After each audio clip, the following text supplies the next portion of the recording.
내일 기준금리 결정을 위한 금융통화위원회가 열립니다. 최근 금리 인하론이 고개를 들면서 금리 인하를 주장하는 소수 의견이 나올지 여기에 관심이 쏠리는데요. LG경제연구원 조영무 연구위원과 자세히 알아보겠습니다. 어서 오십시오. 네, 안녕하세요. 네. 먼저 내일 금통위 결과, 전망이랄 게 좀 우습기도 하겠지만 어쨌든 어떻게 지금 예상하고 계세요? 현재 금융시장에서는 대부분의 전문가들이 내일 한국은행이 금리를 동결할 것이라고 예상들을 하고 있고요. 네. 저 역시 마찬가지입니다. 하지만 최근에 부진한 우리나라 경기 흐름을 감안하면 7명의 금통위원 중에서 한 분 정도 금리 인하가 필요하다라고 하는 소수 의견을 제시할 가능성이 있는 것으로 보이고요. 네. 만약에 실제로 그렇게 된다고 한다면 한국은행의 금리 인하 시기가 앞당겨질 것이라고 하는 전망이 확산될 것으로 보입니다. 네. 지금 나라 안팎의 경제 상황이 모두 좋지 않다 보니까 시장에서 금리 인하론이 계속해서 나오고 있는 거잖아요. 이주열 하는 총재는 계속 단호한 입장을 유지하고 있거든요. 이유가 뭘까요?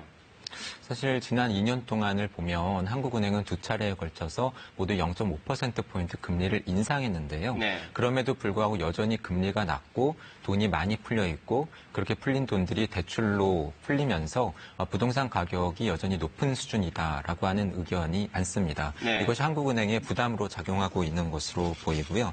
또한 지난해 봄 이후에 우리나라의 정책금리 수준이 미국보다 낮아졌는데요. 네. 이러한 상황에서 한국은행이 금리를 낮추게 되면은 한미 간의 정책금리 역전폭이 더욱 확대되면서 우리나라에서 외국인 자금이 빠져나갈 수 있다라고 하는 우려도 커질 가능성이 있습니다. 네. 그리고 한국은행의 기본적인 현재 경기 전망 내용을 보면 하반기 이후에는 우리 경제 성장률이 회복될 수 있을 것이라고 판단하고 있는 것으로 보이고요.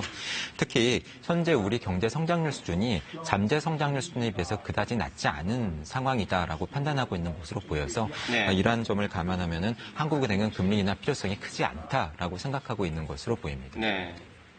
위원님께서 어떻게 보고 계시는지가 궁금해지는데요. 네. 금리 인하 지금 필요한 상황인가요? 어떻습니까? 사실 앞서 말씀드린 한국은행의 경기 전망과는 조금 다르게 현재 우리 경기는 둔화 흐름이 나타나고 있고요. 네. 하반기 이후에도 회복되는 것이 쉽지 않아 보입니다.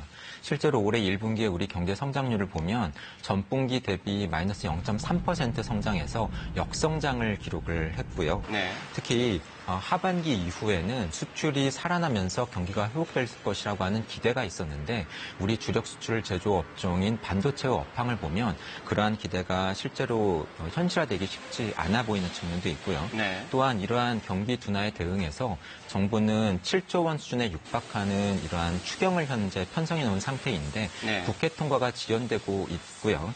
또한 이러한 상황에서 정부 재정 지출의 효과를 극대화시키기 위해서는 금리 인하가 필요하다라고 하는 주장도 제기되고 있기 때문에 네. 하반기 이후에 이러한 경기 흐름이 지속된다라고 한다면 금리 인하가 필요하다라고 하는 주장이 확산될 가능성이 있습니다.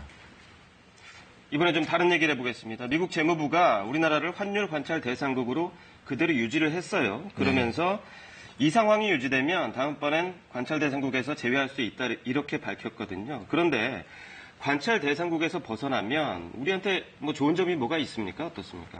일단 때에 따라서는 금융감독당국 또는 정부가 그 나라 외환시장에 개입을 할 필요가 있는 때가 있습니다. 네. 가령 그 나라 환율이 지나치게 급등락하면서 불안정한 모습을 보일 때에는 개입할 필요성이 있겠고요. 네. 또한 그 나라 통화 가치가 지나치게 올라서 수출이 위축될 가능성이 있을 경우에는 그러한 상황에 개입을 해서 수출 가격 경쟁력이 약화되고 경기가 급락하는 것을 막을 필요성도 있겠죠. 네. 근데 만약에 그 나라가 환율 조작국으로 지정될 가능성에 상당히 노출이 되어 있다라고 한다면 네. 외환 당국이 시장에 개입할 때 상당한 부담감을 느낄 수가 있겠고요. 그렇죠. 운신의 폭이 좁아질 수가 있겠죠. 그래서 환율 관찰 대상국에서 벗어나게 된다라고 한다면 그러한 측면에서 외환 당국의 부담이 다소 완화될 것으로 전망이 됩니다. 네.